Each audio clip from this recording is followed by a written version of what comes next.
Well, here at CNBC, we always want to help you succeed and grow your wealth.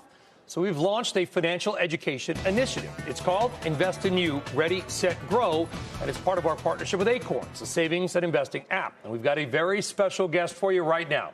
Tennis legend Andy Roddick. He is a member of our CNBC Financial Wellness Advisory Council. He is active in the charitable side of things. Got a commercial real estate business. Andy, it's great to have you on. Thank you for having me. So what you, as a guy who made a lot of money at an early age, when most of us are working at Wendy's, you're making millions. What did you learn about money management as a young man? I don't know what I learned as a young man. I think I realized the opportunity when I was young. The goal was that when I stopped playing,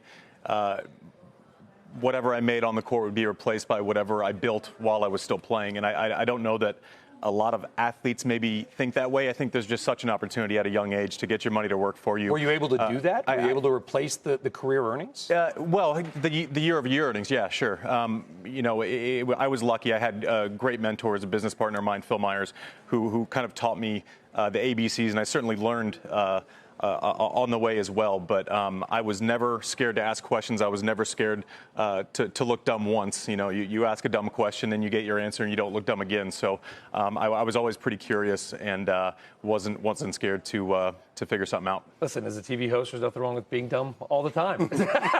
As an athlete, it's expected. You can't. You got a great sense of humor. You can't know everything all the time. What was on your way up and sort of way to wealth and growth? What was the most surprising thing that you learned about money? I learned that a lot of athletes weren't really thinking about it at the time, and especially, I mean, you look at, as you mentioned, when you have access to capital with what you do at an early age, but also a lot of people are just looking for the quick hit all the time, right? They wanted to be sold something that was going to, be the next Facebook or Google, and all the while kind of ignoring the slow growth potential at 5%, 7%, 9%, and over the course of time, that looks really good, and but it doesn't really sound good, and you can't take your friends to it, and it doesn't really look that cool. Looks cool later. Yeah, we were talking about this earlier in the show, just the benefit of staying invested and having a disciplined, balanced portfolio. There are so many people who believe in market timing, so many people who believe in that kind of quick home run. And the interesting thing is, if you look at balanced portfolios and you stay invested even throughout this volatility, if you sell and go into cash and you miss out on the 10 best days of the market in the past decade, so you only miss 10 days, it reduces your per annum return by 85%. You erode your return by 85%. So the smart thing is just have an objective, stay disciplined, and stay invested. And let me ask a question about real estate. So you're in triple net leases. Yes. But you've seen lots of free money everywhere. So two questions. Are you still finding opportunities, number one? And number two, what are you sort of tenants? Are they the Walgreens or the bigger stores? Yeah, so we're not buying as actively as we did. Basically, what happened was during the last recession, we were sitting on a little bit of capital from the best years of my career. Everyone was trying to get liquid. We had it, so we ended up buying a bunch of bank buildings, getting 15, 20-year leases at a certain number. And with real estate, if you wait long enough, you look smarter 10 or 12 years later. So we're up to 65, 70 some odd properties now, but certainly not buying as aggressively as we did. So Andy, 2003, you win the U.S. Open. You're probably college age at that time.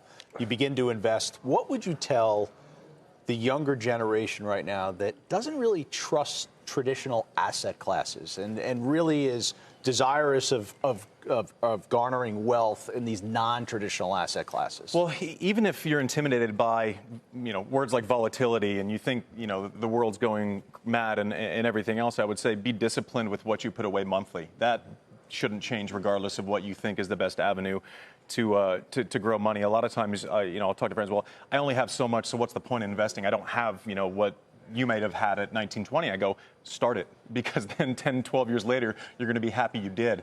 And so I think there's this weird divide between, well, I don't have much, so I might as well, kind of spend what I have. But you can trust the markets, right? Well, I think so. I think over time it's been proven, and I don't know that you look at it, every hour on your phone. And, I think... Yes, you do. On the CNBC app, every hour. Well, maybe not an 18-year-old or 19-year-old, yeah.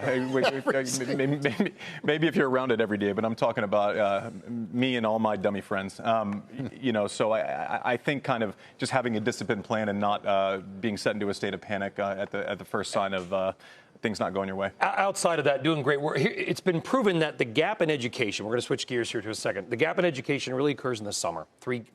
Kids who have money and access, they go to camps, they do tutors. Kids that don't, they fall behind, they come back to school. The Andy Roddick Foundation doing great work to try to close that gap. How do you do that? Yeah, well, we invest heavily in after-school and summer programs, like you said, and for the reasons that you said. We actually start in kindergarten and go through 5th grade, and a lot of people think that is early, but not dissimilar to what we've been talking about.